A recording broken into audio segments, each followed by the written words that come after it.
Herkese merhaba. Ayşegül hikayelerinin son versiyonu Ayşegül Atölye'de, The Aşkına burada ve yine sizlerle. Hoş geldiniz arkadaşlar. Evet, bugün minik şeylere devam ediyoruz. Şu anda kalıbını çıkarıyorum. Yaptığım şey bir koltuk.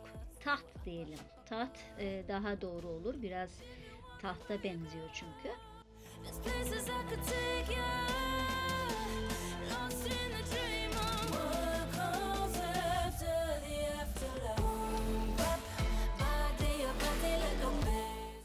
Elyafla sararak yaptım.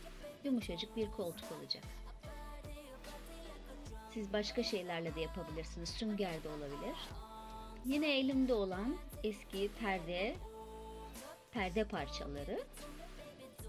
Bunları etrafına silikonla yapıştırıyoruz. Hızlı başladık videoya. Evet, fazla sıkmak istemiyorum o yüzden. Arkadaşlar, yeni gelenler varsa lütfen abone olmayı unutmayalım. Videomu beğenir ve paylaşırsanız çok mutlu olurum. Evet, şimdi kenarlarını fistoyla, su taşıyla ya da elinizde ne varsa, kurdele de olur, kordon da olur. Bunlar da boncuklar. Eskiden takı kursuna gidiyordum ve oradan kalan bir sürü boncuğum var. Her yerde kullanacağım bunları. Burada koltukların ayaklarına çok işe yaradı. Göreceksiniz, çok tatlı duruyorlar. Koltuğumuzun minderini kaplıyoruz. Benim elimde bu tarz kumaşlar vardı. Yakışacağını düşündüm. Bunu kullandım ama istediğiniz tarzda, istediğiniz kumaşlarla yapabilirsiniz. Evet, bunu söylemeyeceğim. Bakalım ne yaptığımı siz anlayabilecek misiniz? Anlayabilen varsa yorumlarda lütfen bana yazın. Bunu yapan var mı? Merak ettim. Eğer varsa, gören varsa da söylesin. Sanki ilk kez ben yapıyorum gibi geldi bana.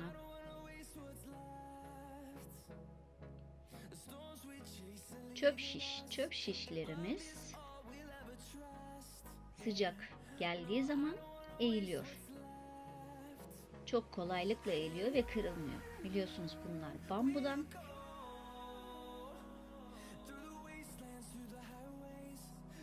O sardığım şey de, ve biliyorsunuz ki ben bir sağlık çalışanıyım,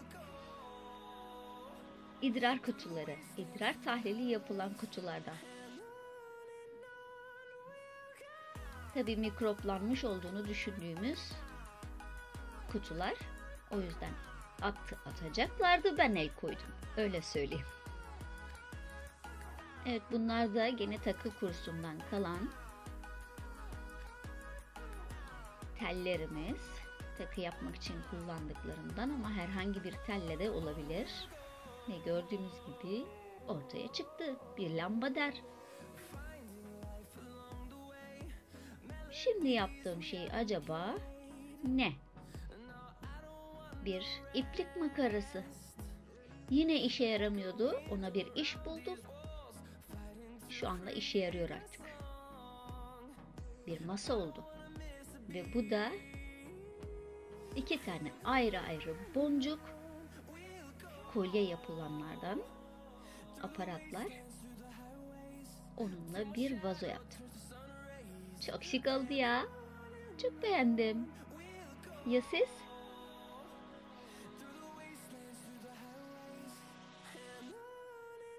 Şimdi sıra geldi diğer minik eşyamıza. Minik, çok minik bir şey yapacağım.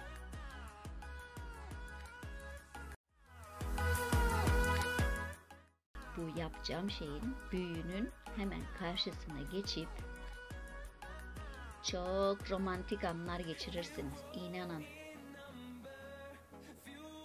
Ama bakalım, bunu da tahmin edebilecek misiniz?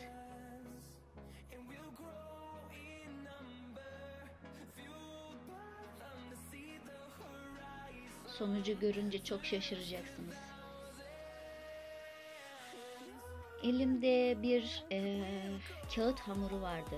Bu kağıt hamurunu ne zaman yaptım derseniz size onu da söyleyeyim. Yaklaşık, evet, bu kağıt hamuru yaklaşık 3 ay. 3 ay kadar önce yapmıştım. Ama bir türlü videosunu, hani bunu kullanarak bir video yapmaya bir türlü fırsat olmamıştı. O fırsat şimdi geldi elime.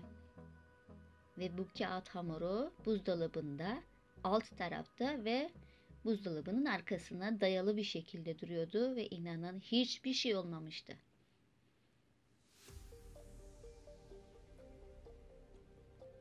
Kağıt hamurunu yumurta kolileriyle yapmıştım. Sizinle paylaşmıştım. Ve gördüğünüz gibi bu bir şömine. Mini minnacık bir şömine. Çok tatlı oldu.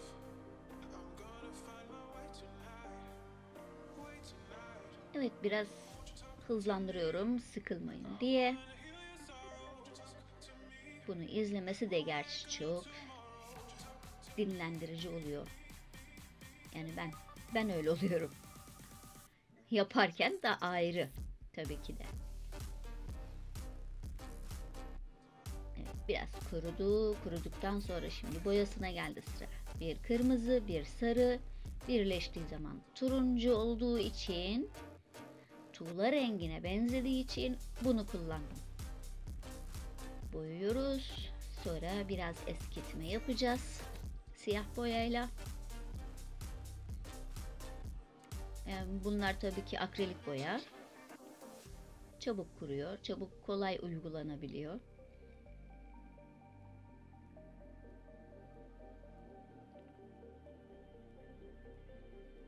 Evet, az kaldı.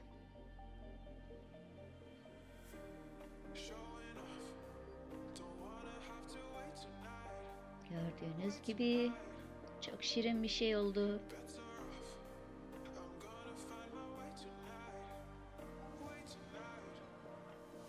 İnanın bunları yaparken derdiniz tasanız kalmıyor. Çok tavsiye ederim. Yapmanızı, izlemenizi, her şekilde çok dinlendirici şeyler bunlar. Evet, biraz da odun. Evet, ve sonuç gördüğünüz gibi çok şirin bir odamız oldu. Barbie odası. Beni izlediğiniz için teşekkür ederim. Sağlıcakla kalın, hoşça kalın arkadaşlar. Bu çıkan diğer videolarımı da tıklarsanız çok güzel şeyler göreceğinizden emin olabilirsiniz. Kendinize iyi bakın.